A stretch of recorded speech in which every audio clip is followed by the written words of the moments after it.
about the common source stage. Now let's talk about other variables. One the other thing that we could make, which is similar to the common collector or the emitter follower, is a source follower. Or kind of the older fashioned name is called common drain.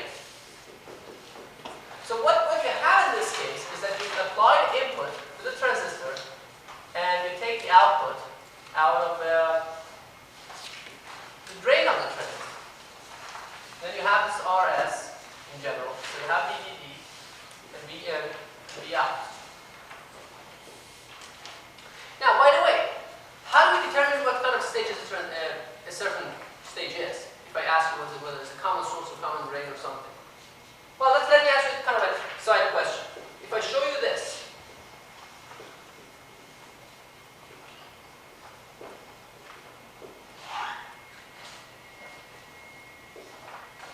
what kind of a stage is this? Yeah. Exactly. It depends on where my output is. It's not just a function of the stage. Depending on where my input and outputs are, this could be anything. If I apply my input here, take my output there, it would be common source. If I take my output from here, it would be a common drain. If I apply my input here and take my output from there, it would be a common gate. So it's not just a function of the topology itself, it's a function of the input and outputs. Alright, so if I apply the input to the gate and take the output out of the drain in the following fashion, I would make a source follower or common drain. So first of all, what kind of dependence do I expect to see? What kind of gain do I expect to see in this one? Well, I know that for a given current, this voltage is more or less constant for a given current. If the current were constant, this VGS would remain constant, and therefore this will follow that more or less accurate. But I know a couple of things. First of all, the current does not remain constant. If I have a resistor here, the current can change. And there's something else. There's also body effect. My threshold can change. That determines what the voltage drop across here is, because now, although my bulk is grounded, my source is not. So my VBS is non-zero.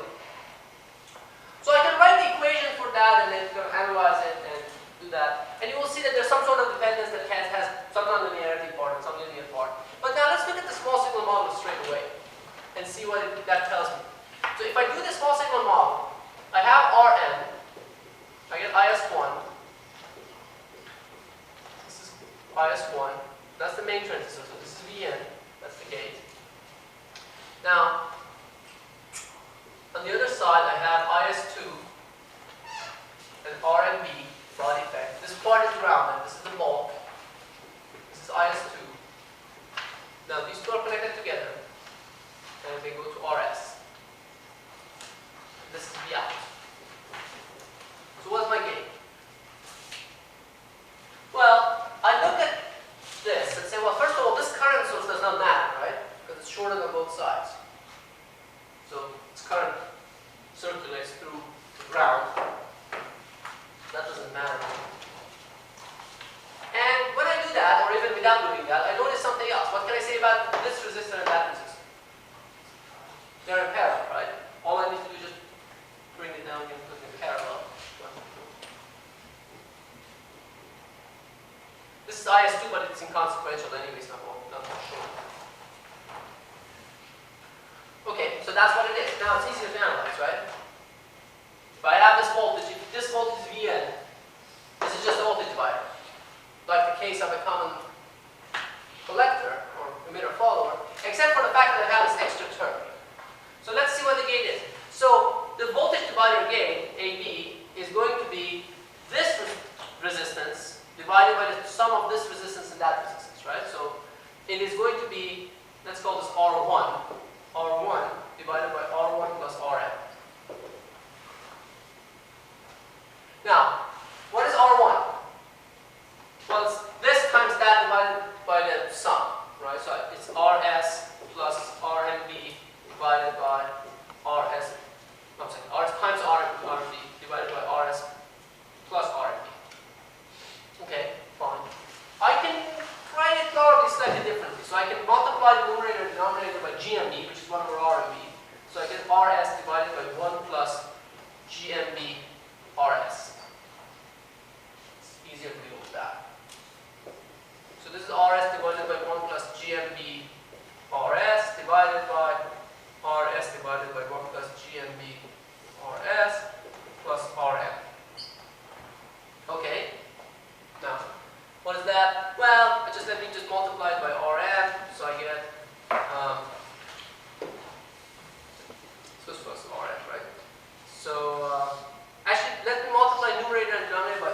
the GM, both the numerator and denominator. So this becomes 1, this becomes GM, this is GM.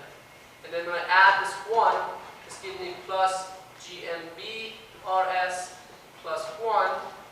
So that these two common denominators cancel. So I'm left with GMRS divided by 1 plus GM plus GMB RS, which I can rewrite as GMRS divided by 1 plus chi times GMRS. Okay, what does that tell me? Well, if RS is large compared to RM, or in other words, if GMRS is large, that's the highest gain I can get, right? The highest will be when this is quite large. If that's quite large, this term will dominate in the denominator, and my maximum gain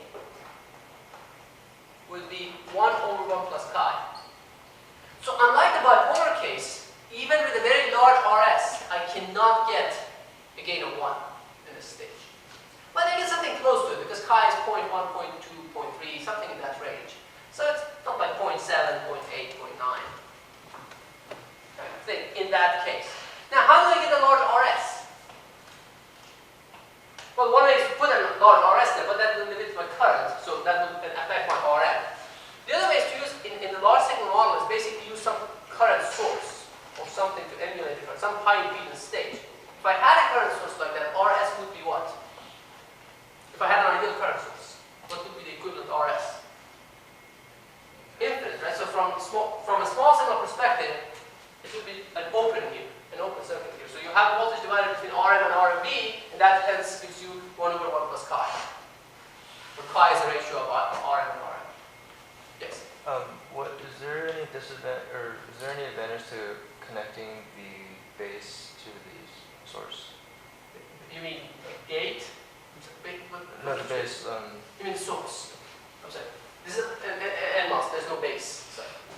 No, but I guess the body. The bulk. The bulk, yeah. This is to the source. Mm-hmm. Oh, okay. So you say, why don't I do this instead of grounding this, right? Is that what you're saying? Oh, that's a good question. Okay, let's talk about it. Can I? It depends. In a very basic MOS process, think about how a MOSFET is built. In a very basic model. So you have a P substrate. Okay. To make NMOSes, you introduce these N plus regions, right? And then you have the oxide, and then you have the gate and all. That's an NMOS. To make PFETs, what you do first, you form a well, which is an N well, and then inside that well you introduce a P plus, and then you have a connection to the well, to the N plus. And then this is your transistor. Now for an NFET, can I connect this bulb to the source? So let's say this is the source. I could connect it for one, but if I have another transistor, then I'm shorting all the sources through the bulb because they all share the same bulk. So if I had another transistor, another NFET here, unless that source was connected to ground, which is the lowest potential, where you connect this one, make sure that these junctions remain reverse biased. Because these junctions have to remain reverse biased, right? These are diodes. Otherwise, the current will start flowing. Now, if I have another one, if I don't connect this to ground, first of all, the problem is that I may forward bias one of these junctions, which would be a major problem. Even if I don't do that, then I will have I can keep it at one constant potential for the NFETs. Now, that's not the case for the PFETs, because I can make another PFET in a separate well. Not all the PFETs have to be in the same well. I can have another well here, and then I can connect this potential to this one to its source, and this one to the source. So for a PFET, in a very basic vanilla MOSFET process, I can do this and get rid of the body effect. And in fact, that's why you have certain advantage if you were to make a follower with a PFET. Because you can make a follower like this. This is kind of the exact complement of that one, right? So this is a PFET version of the follower. It's a V in, V out, VDD. Right? And for a PFET, you won't have 1 over chi if you do this. So your maximum achievable gain in this case, if you have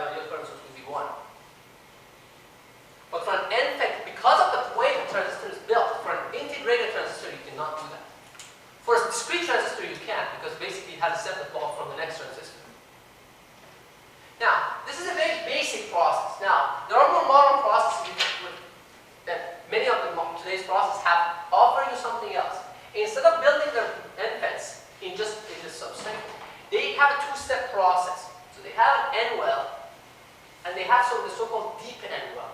So they have another N well, which is deeper here.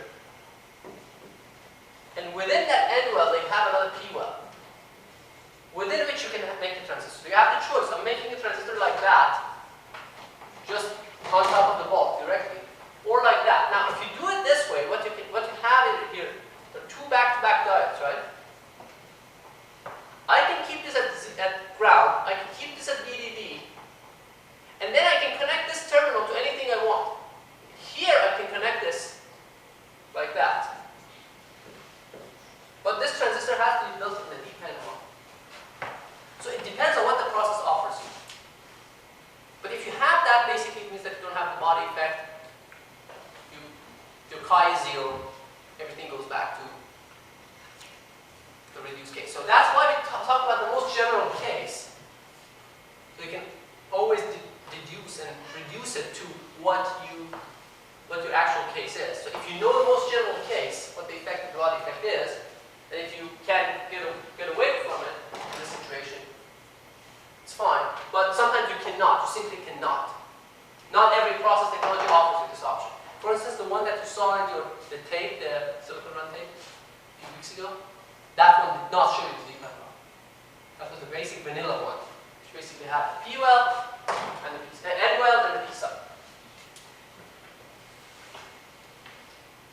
So it's a function of how the device is actually made. And that's why we spend so much time looking at the device physics and the fabrication process, because that affects the way you design circuits. This is one example. Right. Good question. Any other questions? Right. So, let's go back to our stage, and we saw that this is the gain. Basically, the gain could be close to 1, but it's not quite 1. And the challenge here for a stage like this is that, as I said, the gain is not quite 1. And there's another problem, even from a DC level. Unlike a bipolar transistor where you had the exponential behavior, so this voltage was almost exactly kind of around, it remained very constant, more or less constant. Here the voltage can vary if the current can vary, because it's a weaker dependence. It's a quadratic dependence as opposed to an exponential. But that could be something you can take advantage of. So it allows you to have different levels of voltages here based on what kind of W over L you have. So sometimes this stage is used as a level shifter instead of as just a buffer. So we can use this by adjusting the ratio of W over L to get the right DC level shift. Sometimes you have an output that's at a higher level and you want to drive something else that's at a lower DC level. So you want to make sure that DC levels match. So one way to achieve that is by making a level shifter stage in between that doesn't degrade the gain much. You get it to the right DC level so you maintain the transistors in the right operation region. Okay? Alright, so any questions about the common drain or source follower?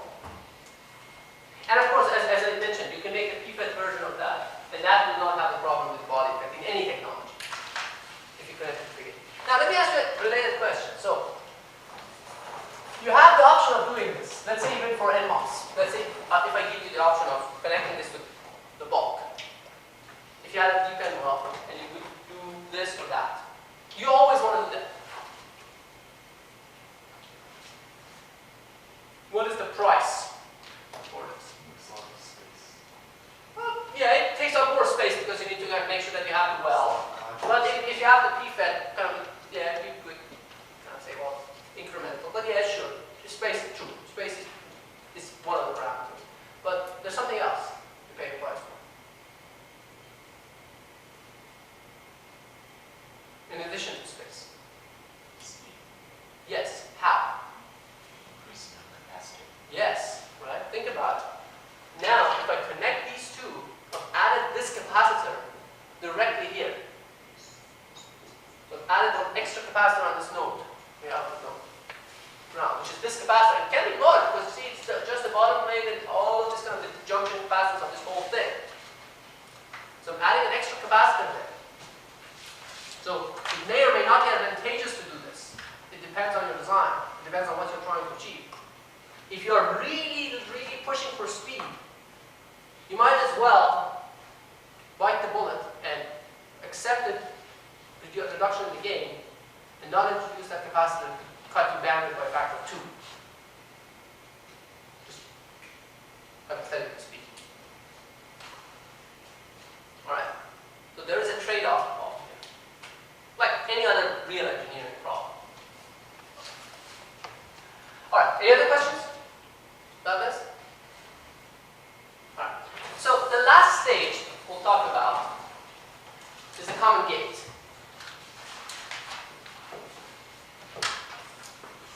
Now, the common gate is kind of similar to the common base topology, where we have basically what we do, we keep the gate or the gate at a constant voltage, V bias, and then the drain is connected to VDD through a resistor, let's say RD.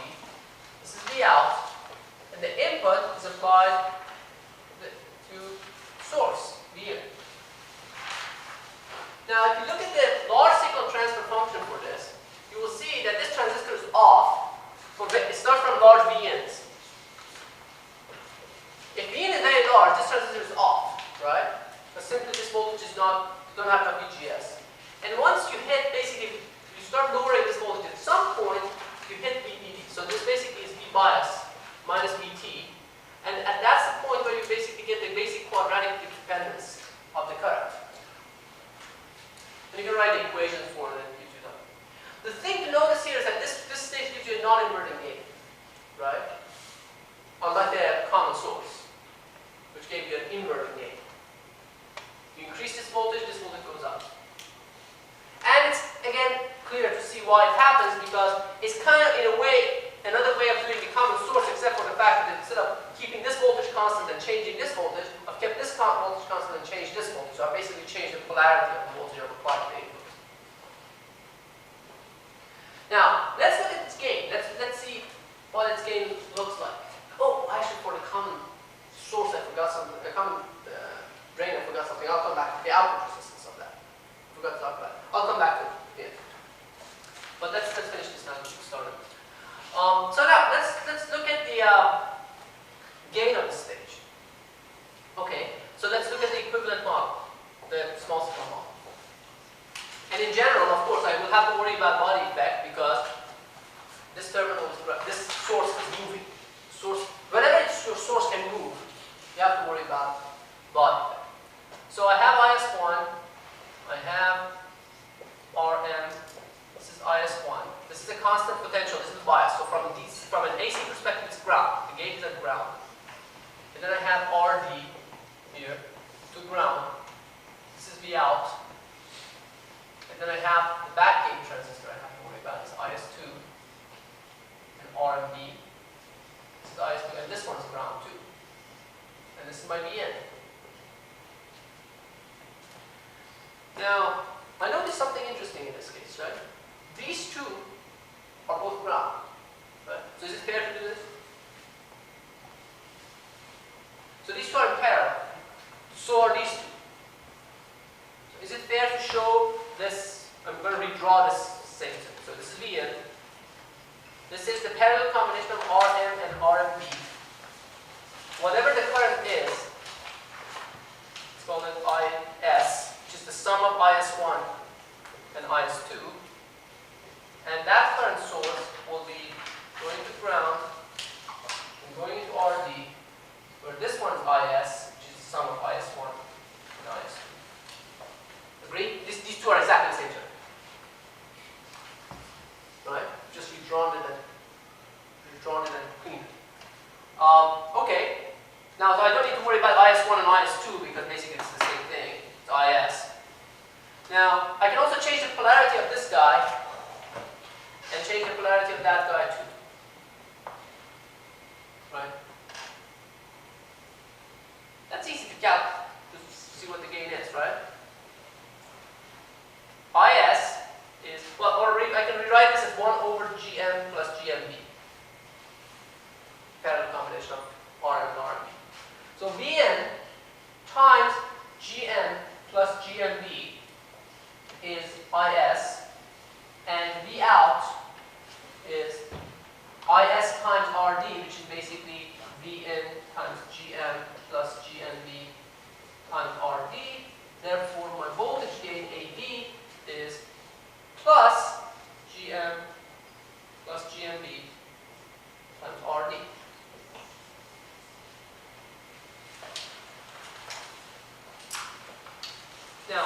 you one question. Is body effect helping me or hurting me here? Well, effect is helping. Actually, it's helping me in this case, right? Improving my gain because it's helping with the transconductor. Basically, in this case, I have the two transistors in parallel. That's why it's helping me. This is my main transistor, right? The MOSFET. This is the JFET. And they're node for node parallel. They're in parallel, right? The gates are in parallel. The drains and source are common anyway. So this is one example where body effect is actually helpful. So again, it's a function of topology what it does. And in this case, it's helping me with the gain because I'm using both transistors in the same way. This is the one topology that allows me to do that. Because this was common. See, another way of thinking about it is that the back gate transistor is always in this, its gate is grounded. So it's like a common base. Or I'm sorry, a common gate topology anyway. So if I put the main transistor in common gate topology, both of them will work in parallel, in tandem. So my gain is higher because of that, and that's fine. Now what's my input impedance? The impedance looking into this terminal. It's obvious, right? It's this. It's a very low input impedance. It's 1 over GM kind of thing. Or RM. Right?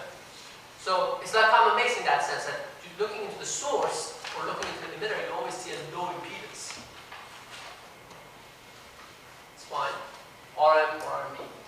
RM parallel with RMP to be exact. How about the output impedance? Well, they have the RD, and then you can actually calculate the output. If you want to calculate the general output impedance, so you have to say, well, in general, I may have some sort of RS, source resistance here. Right? So if I want to calculate the output impedance with some sort of RS there, well, of course, I have the extrinsic part, which is RD. And then I have to worry about the intrinsic part. So what is this? When I'm nulling the input.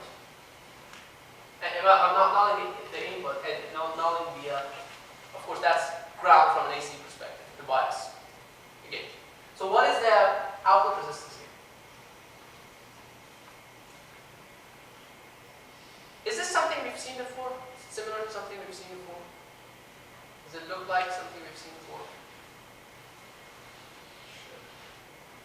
You remember the common source with source degeneration? When we put the resistor there in the source? Looks from an output impedance perspective, it's exactly the same thing, right? It's here.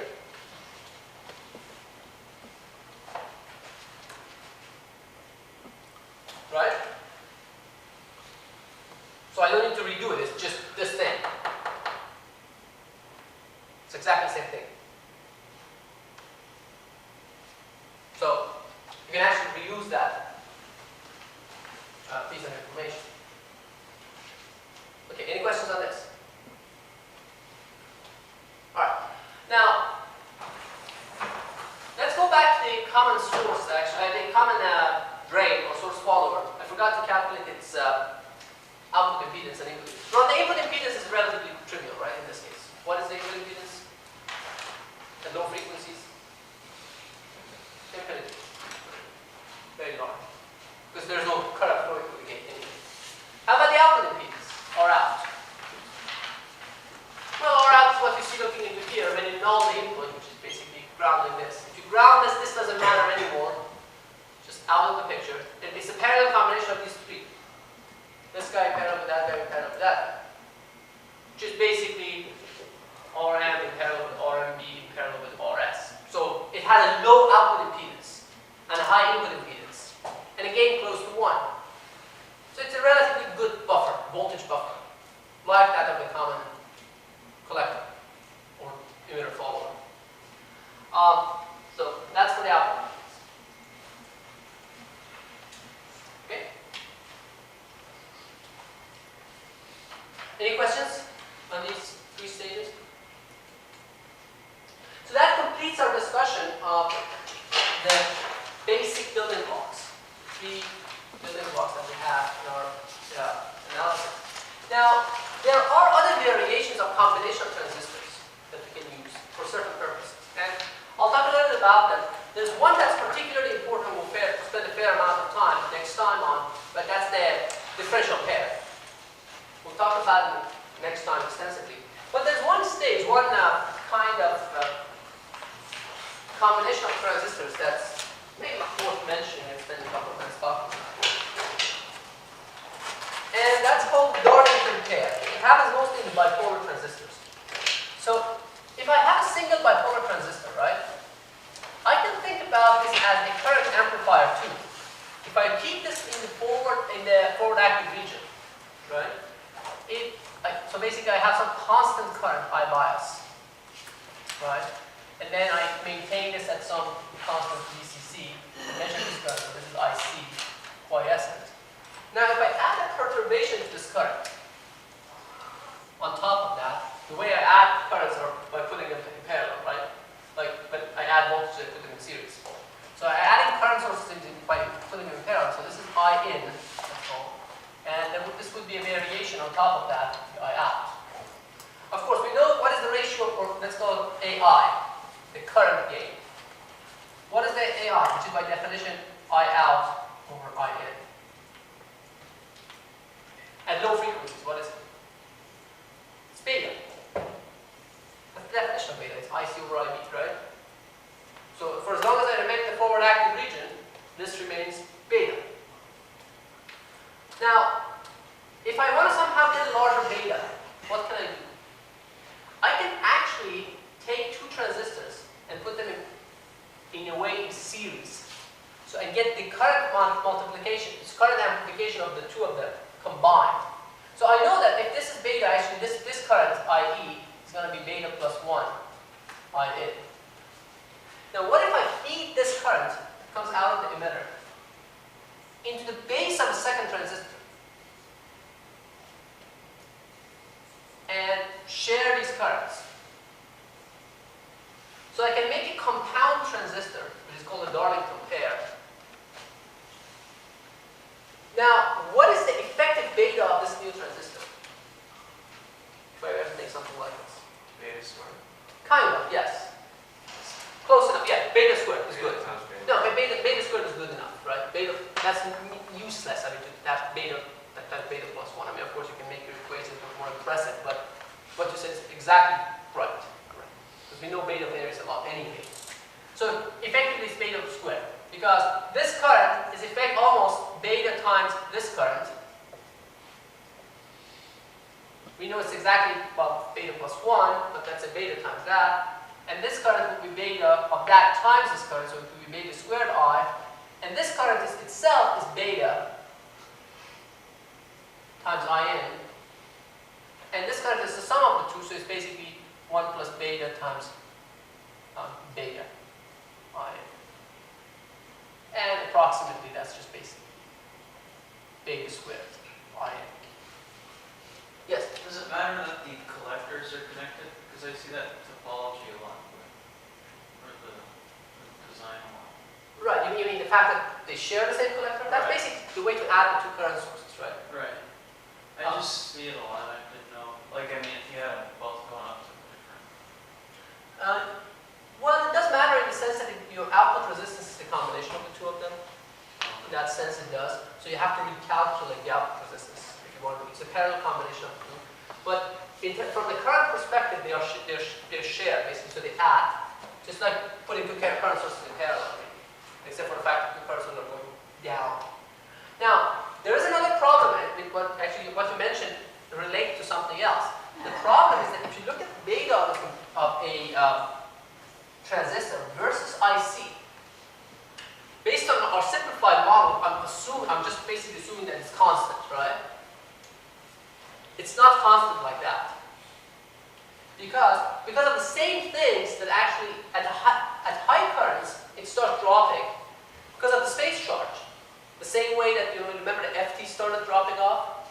Because when your current is quite large, the electrons, let's say in an NPN, the electrons that are moving through the collector base depletion region are so numerous that they are negatively charged that they create this repelling field. So it makes it harder for new electrons to move in that direction. It's not that they're freely moving. There's this repelling field. And that's basically this high current, high level injection or Kirk effect. which basically pushes this back, the space charge effect. And at very low current level, basically because of the recombination in the base emitter, and the fact that that's the function of the size of the base emitter, then you basically lose more electrons compared to the total number of electrons. So at very low currents, it starts dropping too.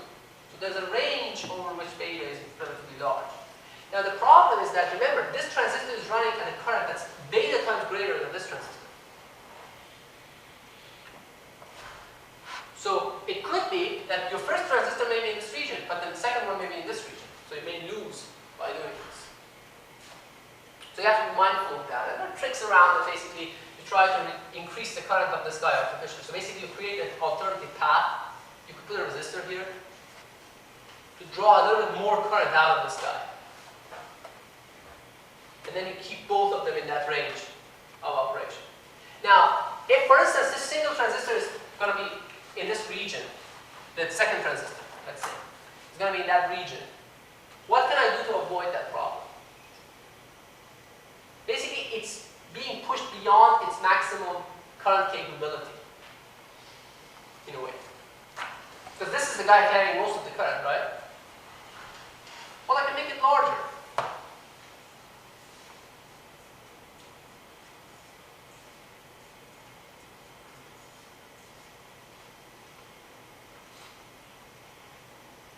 But I've got to be very careful when I do this. And we'll talk about this problem a little bit more, but just let me give you a kind of a preview of that. Now let's say I put four transistors like that in parallel. Now what it turns out is that the temperature dependence of the VBE has a negative temperature dependence with negative temperature dependence. So in other words, for a given current, the VBE goes down as you increase the temperature. And we'll talk about this temperature effects extensively later, so if you don't exactly follow it, don't worry. In other words, what it means is that for a given VBE, the current goes up as the temperature goes up. Right? So let's first assume that these four are at the same temperature. But somehow, let's say there's thermal fluctuation, or for whatever reason, one of them gets a little bit hotter than the other ones. So what happens? Now, because of this effect, I just told you the one that is hotter will carry more current for a given VBE. All of them have the same VBE. So now this guy starts drawing more current. When it draws more current, what happens to the heat it generates? Increases. So, what happens? Positive feedback. Yeah, what happens? Cool button. Blows. Actually, it happened to me. I'm embarrassed to say multiple times. When I was an undergrad, I was trying to make this motor drive, right? So I said, well, okay, there was this DC motor I wanted to drive forward and backward, so to servo, so I think it was drive. Now, I said, well, I can make push-pull, and we'll talk about push-pull later. So I said, well, I can use a pair of set of NPNs and PNPs, one to pull current, one to push current. I mean, source current, one to sync current, so that I can go both ways. Well, good. And, well, one single transistor could not handle the current, the DC current through that transistor, so I needed to use multiple transistors. Well, one is not enough, I put 5 in pair. These were relatively expensive power transistors, right? So I just buy 5 of each, so I get 10 transistors and make the PC board and put it together and connect everything and just turn it on. Oh yeah, it's working. Forward, reverse, boom! The first one gonna explode like fireworks, right? And then there goes the next one. All of them gone. And I was dumb enough not to think about it. I said, well, there must be something wrong with this transistor. So I go and buy another batch, and exactly the same thing happens, right? They go in order. It was spectacular, right? It was expensive too. And of course, this is what happens, because once this one is gone, then the current is divided between the 3 of them, and whoever is a little bit hotter then goes next, and then probably it's the one next to it because it has already gotten quite hot. So just this one goes, if they go in order, and they go quite fast beyond a certain point, right? Just because once you start, the first one is gone, the remaining 3 have to carry more current, so they go up, go.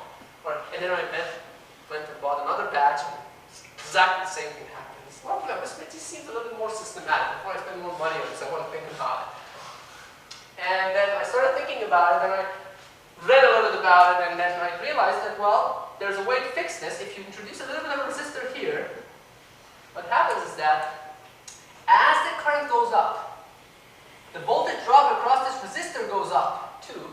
What it does, it reduces your VBE. So there's some sort of local negative feedback.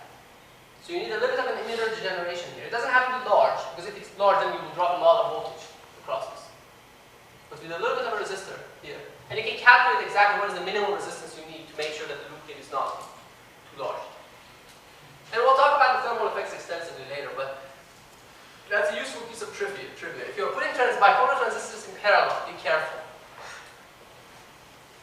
There's something else that happens actually in bipolar transistors. Let's talk about that in a couple of minutes.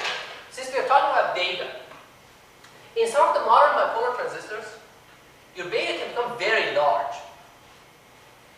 And this is the reason. So actually, under certain circumstances, if you have a large voltage here, right, between the collector and emitter, what you're doing, you're applying a large DC voltage across, let's say, so this is the band diagram, across the collector base. And then what happens is, as electrons pass through here, every so often they knock out a pair, create basically a pair of electrons and holes, right? So if you create a pair of electrons and holes, which way would they go? The electron goes that way, right? The hole goes back into the base. But now you remember, what was the base current for? The base current in an NPN was to provide holes for the lost holes. Lost to primarily two mechanisms. One was the holes that were injected back into the emitter injection efficiency, gamma part, right? The other ones were the electron hole recombinations, right? So you lost some electrons in the base, and basically when you lost an electron, you also lost a hole. So you have to make up the difference, and that was what the base current was for. Now, you have another mechanism for providing holes in the base, which is basically when this happens. Now, if this voltage is large enough, the number of holes that you can generate this way can become quite large. And at some point, this can generate all the holes that you need. So your base current becomes zero. So apparently, it appears that your beta is infinite.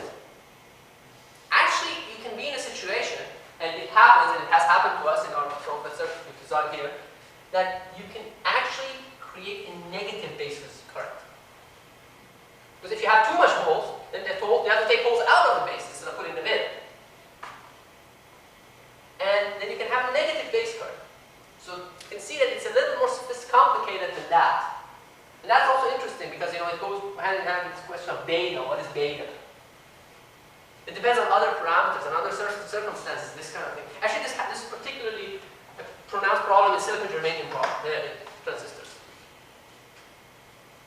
And it's interesting because I saw a proposal which was based on, see, if the beta is very large, then you can, in principle, if the intrinsic beta were very large, you could make a relatively low noise amplifier under certain circumstances. Now, I saw this proposal that was saying, we noticed that the beta of bipolar transistors in these transistors can be quite high. So we proposed that we make this really low noise amplifier using this technique. And it kind of sounded like violating the free-lunch principle. The problem is that this process is very noisy itself. So if you do that, the equations leading to that low noise behavior, which were based on beta, had ignored the noise generated by that. So if they had actually succeeded in getting the money for that proposal, they would have spent like 4 years, 3 years, and a lot of money eventually coming up to the conclusion that you actually can't do this. The noise, for some mysterious reason, eventually they figured it out, they were smart. But they just shut it down. They did them a favor, I think, and the taxpayers too. But actually, it was not very clear on the surface. I'm kind of trying to clear. The equation sounded right, but it was like, this doesn't make sense, right? There must be something, because if you just take it like this, if my beta becomes infinite, then my noise becomes zero. And that seems to be violating something. And it turned out that it actually was this effect, that would generate a lot more noise with that. Because it's kind of like an avalanche. It's kind of the onset of avalanche breakdown, right? It's just, you're generating electron hole pairs. And it's a very random process when they're generated. So you get a lot of collector shock noise in that process. So that concludes our discussion. What we'll do next time, we'll start talking about differential pairs, which are very important building blocks, one of the most essential building blocks in differential in integrated circuits. And we'll spend a fair amount of time on those. And then what we'll do, we'll take that, and then we'll go back and talk about body-effecy, how we generate these voltages. Not only how we generate them independent of the supply, independent of the temperature, independent of process variations. Of course, it will not be exactly independent, but we will reduce the sensitivity to those parameters. Then we'll take all of that and start making more sophisticated circuits. We'll start making op-amps. So towards the end of this quarter, we'll make significant amplifiers, op-amps, and multi-stage amplifiers by putting these together. So what I want you to do is just make sure that these essential building blocks, these primary Lego elements in the things we are making, are very clear in your mind. Because we'll be using these results very, very often. Make sure these are there. And if they are, you have a good grasp of these, then we'll have no problems. We'll be bottom-up building things up.